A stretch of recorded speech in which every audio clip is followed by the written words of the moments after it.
Hello, guys.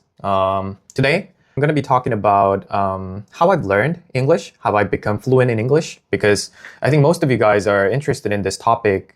Because, I mean, obviously, you guys are learning Korean, right? So I just wanted to talk about my learning history.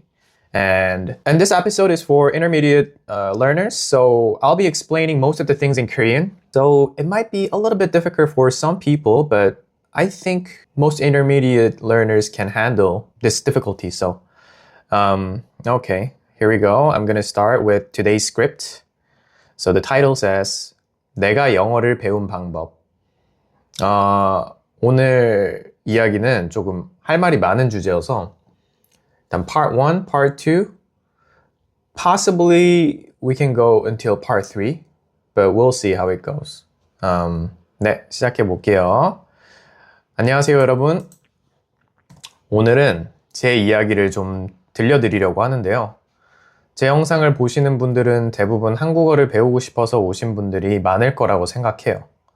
그래서 오늘은 제가 어떻게 영어를 배웠고 지금의 레벨까지 도달했는지에 대해서 말해보려고 해요. 우선 제가 처음 영어를 접하게 된 건 1999년이었어요. 제가 94년생이니까 그때 제가 한국 나이로 5살이었네요. 한국에서는 나이 세는 방식이 다르다는 사실 알고 계셨나요? 아시는 분들도 있을 거라고 생각하는데 간단히 설명드리자면 한국에선 아이가 태어나는 순간 1살이라고 봐요. 보통 international age는 태어났을 때 0살로 시작하고 태어난 지 1년이 지났을 때 비로소 1달이 되잖아요. 한국은 그렇지 않습니다. 여하튼 excuse me. 제가 5살 때 아빠가 MBA 코스를 따러 미국에 가야 했는 I'm so sorry. MBA 코스를 따러 미국에 가야 했는데 그때 저랑 엄마도 같이 갔어요. 그때가 제가 영어를 처음으로 접한 시기였죠. 그때 미국 유치원에 다니게 됐고 엄마가 미국 친구들도 집으로 초대해서 같이 막 플레이스테이션도 하고 그랬어요. 당시에 아빠가 영상을 찍어 놓으신 게 아직도 있는데 가끔 보면 재밌더라고요. 생각보다 제가 영어도 잘했고 아무래도 어릴 때다 보니까 발음도 금방 배우더라고요. 한 번은 미국에서 엄마랑 저랑 커스코를 가게 됐는데 참고로 영어로는 Costco라고 발음하지만 한국에서는 코스트코라고들 발음해요. 아무튼 엄마랑 코스트코에 갔어요. 그 당시에 제가 디즈니 영화들에 빠져 있었거든요. 그래서 Tarzan DVD를 사려고 했어요. 그래서 엄마한테 점원한테 가서 그래서 엄마가 점원한테 가서 Where is 타잔? 이라고 했는데 점원이 못 알아듣는 거예요. 그래서 그때 제가 엄마 타잔이 아니고 타rzan이야 라고 했던 게 기억이 나네요.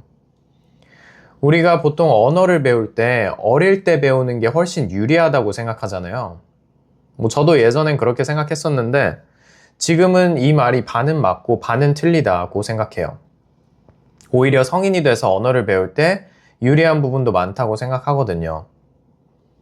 성인이 돼서 언어를 배우게 되면 우리가 이미 알고 있는 지식들이 이미 많이 있기 때문에 배우려는 언어와 연결 지으면서 더 빠르게 배울 수도 있다고 생각해요. 반면에 불리한 점도 있겠죠. 모국어와 배우려는 언어가 너무나도 다르다면 예를 들어서 문법적으로 많이 다른 한국어와 영어가 좋은 예시가 되겠네요. 두 언어가 너무 다르면 새로운 언어를 배우는 과정에서 여러 가지 충돌이 일어나고 해당 언어가 익숙해지기까지 더 많은 시간이 필요한 건 사실이에요. 실제로 한국인이 영어를 배울 때 한국어와 비슷한 일본어를 배울 때 걸리는 시간보다 7배 정도 더 오래 걸린다는 연구 결과가 있더라고요. 제가 생각했을 때 성인이 돼서 새로운 언어를 배울 때 가장 큰 장벽은 틀리면 안 된다는 강박인 것 같아요. 우리가 어른이 되면 틀리는 것에 되게 너무 예민하게 반응하게 되는 경향이 있는 것 같아요. 아무래도 어른은 많이 알아야 하고 틀리는 건 능력이 없다는 의미가 될 수도 있으니까요. 반면에 아이들은 틀리는 걸 두려워하지 않죠.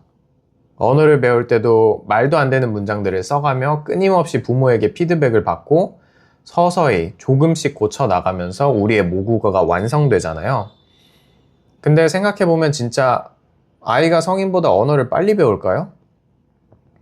아이들은 깨어있는 시간 대부분 언어에 노출되지만 첫 단어를 말하기까지 보통은 엄마죠.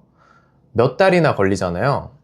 그래서 그리고 자신의 생각을 자연스럽고 정확하게 표현하기까지 몇 년이 걸리는지 생각해보면 아이가 성인보다 언어를 빨리 배운다는 말이 꼭 그렇지만은 않을 수도 있겠다 라는 생각을 하게 돼요. 하지만 그럼에도 불구하고 실패하거나 틀리는 걸 두려워하지 않는 자세는 우리가 성인으로서 배워야 할 점이라고 생각해요. 틀리면 안 된다는 강박, 영어로는 hypercorrection 혹은 excessive self-monitoring은 자연스러운 언어 습득을 방해하는 요소예요. 그리고 한 가지 더 말하고 싶은 점은 언어를 습득할 때 가장 중요한 요소 중에 하나는 바로 우리의 감정이라고 생각해요. 일반적으로 언어는 여자가 남자보다 잘하고 수학은 남자가 더 잘한다는 말이 있잖아요. 저는 이게 나름 일리가 있는 말이라고 생각해요. 실제로 제 경험적으로 봤을 때도 여성분들이 언어를 더 빠르게 습득하는 걸 많이 봤거든요. 저는 이게 감정으로 설명될 수 있는 현상이라고 생각해요. 뇌과학적으로 봤을 때 여성은 기본적으로 관계에 더 민감하고 감정을 파악하는 능력이 뛰어난 반면 남자는 이성적으로 생각하는 경향이 있잖아요. 우리는 언어를 배울 때 혹은 무언가 새로운 걸 배울 때 감정적인 요소들이 있으면 더 빨리 배워요. 예컨대 영화를 보다가 엄청 몰입하고 감정적으로 울림이 있는 장면은 기억에 더 오래 남잖아요. 반면에 객관적인 데이터나 숫자들은 우리에게 감정을 주지 못하고 큰 의미가 없기 때문에 의식적으로 노력하지 않는 이상 금방 잊어버리죠. 여성은 언어를 배울 때도 감정이나 미묘한 뉘앙스를 파악하는 능력이 일반적으로 남자보다 좋고 이러한 여성의 특성 때문에 남성보다 언어를 빨리 배운다고 생각해요. 감정과 관련해서 한 가지 더 말하고 싶은 게 있는데요. 우리가 언어를 더 빠르고 자연스럽게 습득하기 위해선 non-fiction보다는 fiction을 더 많이 읽는 게 유리하다고 생각해요. 자기계발서나 어떤 정보를 얻기 위한 독서보단 진짜 내가 재밌게 즐길 수 있고 나를 웃게 하고 울게 할 수 있는 소설이 언어 습득 측면에선 더 유리하다는 거죠. 더 재밌기도 하고요.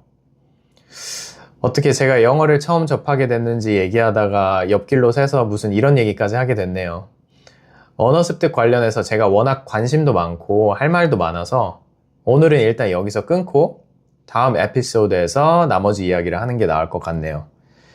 일단 오늘 제가 말한 것들 중에 중요한 표현이나 단어들을 한번 보도록 하시죠. 그래서 이제 제가 평소처럼 이렇게 다 정리를 해놨어요. 우리 읽다 보면은 초록색으로 이렇게 하이라이트 되어 있는 부분들 다 설명하는 섹션을 여기 마련해 놨고요. 근데 오늘은 조금 다르게 다시 스크립트로 돌아가서 하나하나 설명을 해 볼게요. 그렇게 하면은 이제 좀 더 자연스럽게 설명할 수 있을 것 같아서. 자, 처음부터 한번 해봅시다. 안녕하세요 여러분. 오늘은 제 이야기를 좀 들려드리려고 하는데요. 제 영상을 보시는 분들은 대부분 한국어를 배우고 싶어서 오신 분들이 많을 거라고 생각해요. 뭐뭐일 거라고 생각해요. 이 표현 어떤 것 같으세요? 많을 거라고 생각해요. 이제 제가 그렇게 예상한다는 거죠. 그렇게 생각하고 it's like a prediction. So I assume something like that. I assume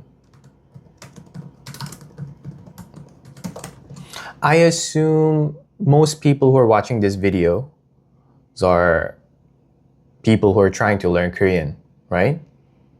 So 그래서 오늘은 제가 어떻게 영어를 배웠고 지금의 레벨까지 도달했는지에 대해서 말해보려고 해요.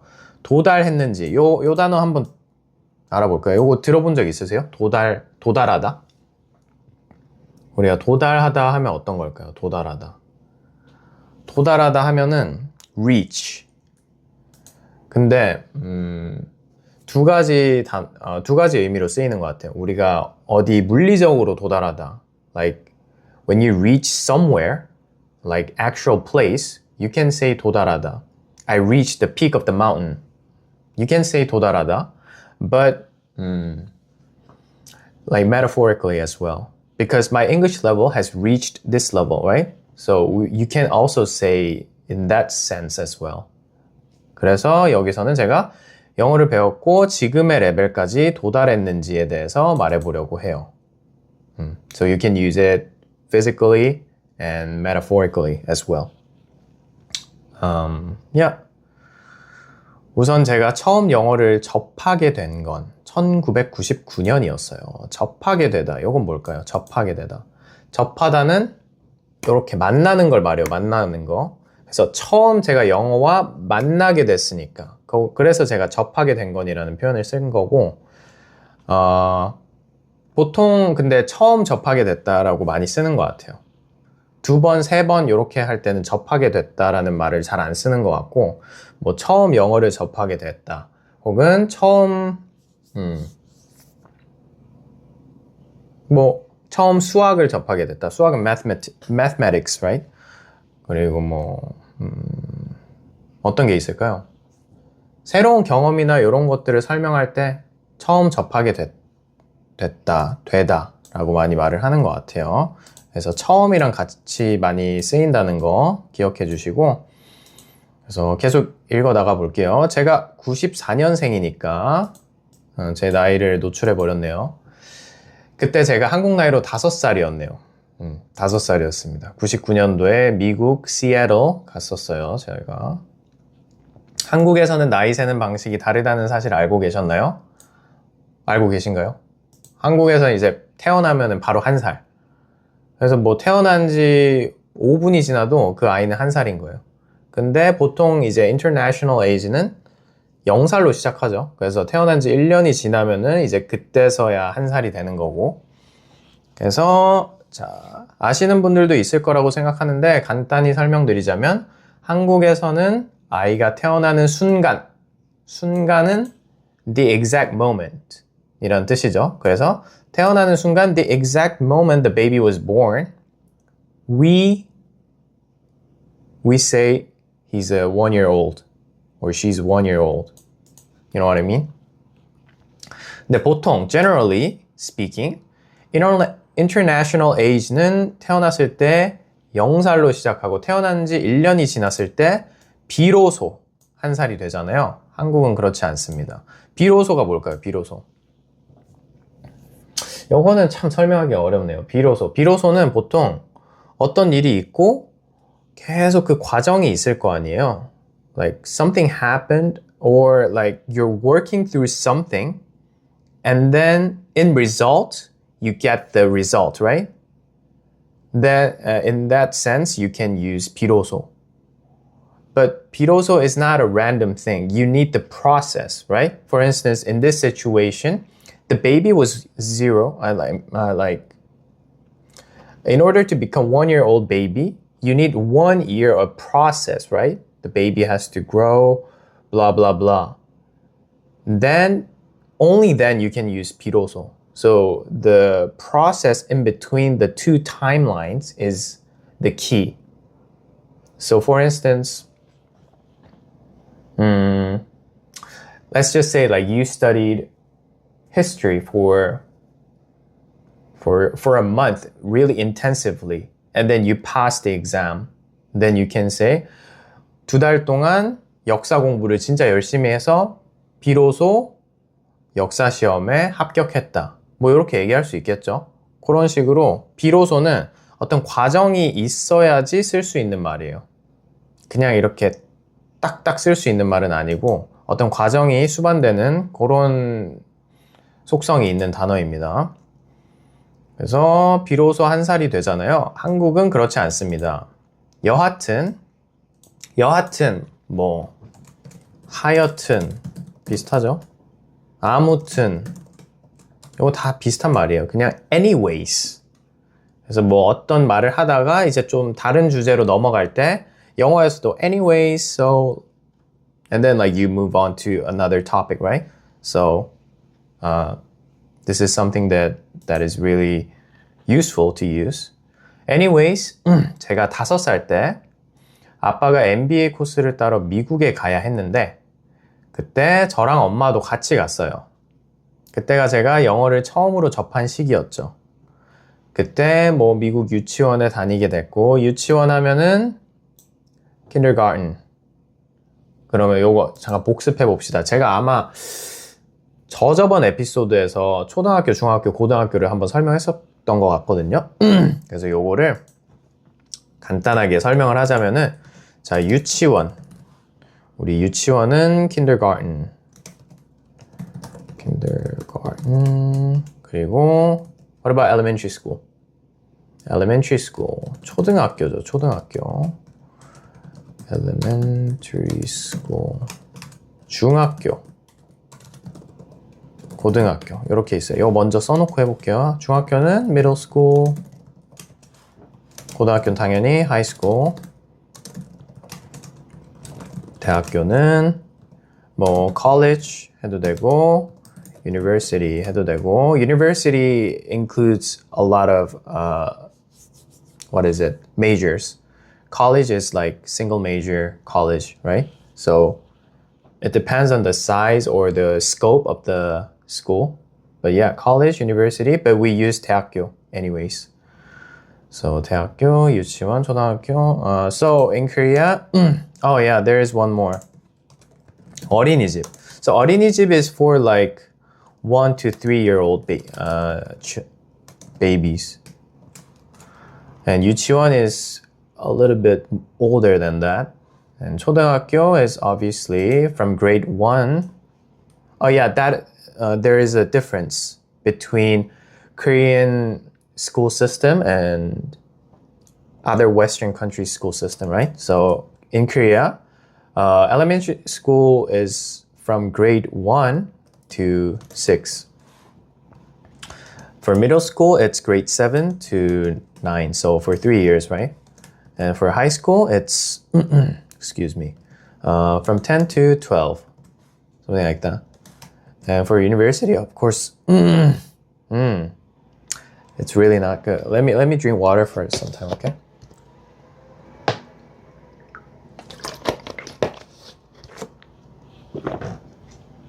제가 최근에 약간 목감기가 걸리고 나서 기침을 좀 많이 했더니 목이 별로 안 좋아요. 그래가지고 자꾸 막 삑사리도 나고 하는데 좀 이해해 주세요. 대학교 같은 경우에는 보통 3년이나 4년 가죠. 3 to 4 years. 자, 그래서 요거 기억해 주세요. 그래서 그때 미국 유치원에 다니게 됐고 엄마가 미국 친구들도 집으로 초대해서 같이 막 플레이스테이션도 하고 그랬습니다.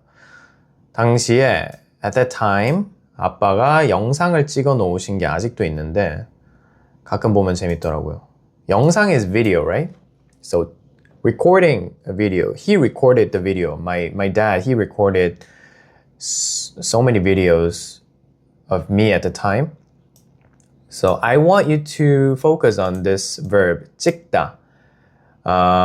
Generally, when you say 찍다, it's more like poking something with your fork or like with your toothpick. But in this context, 영상을 찍다 is recording a video. Same thing, same goes with photos. Like 사진을 찍다 is like taking a photo. 그래서 찍다. Okay, let me write it down for you.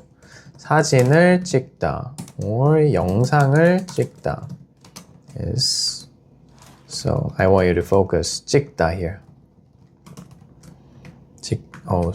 찍다 is recording something or taking photos.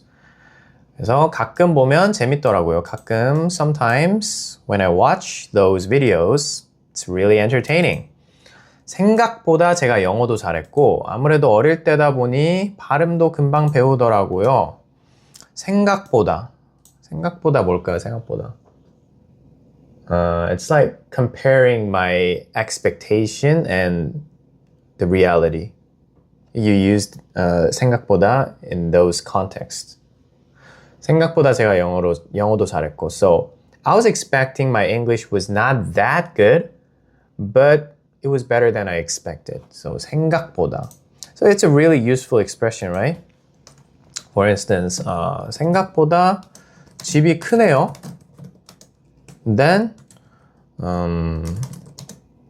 your place is bigger than I expected. 생각보다 맛있네요. 생각보다 맛있네요. This dish is yummier than I expected.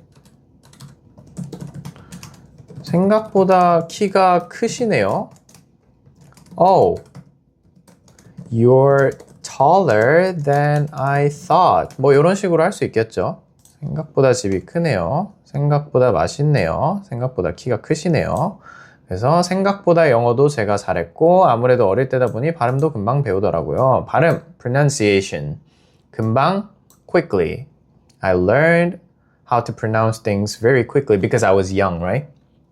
So, 그렇습니다. 그래서 한 번은 one day 미국에서 엄마랑 저랑 Costco를 가게 됐는데 참고로 영어로는 Costco라고 발음하지만 한국에서는 Costco라고들 발음해요.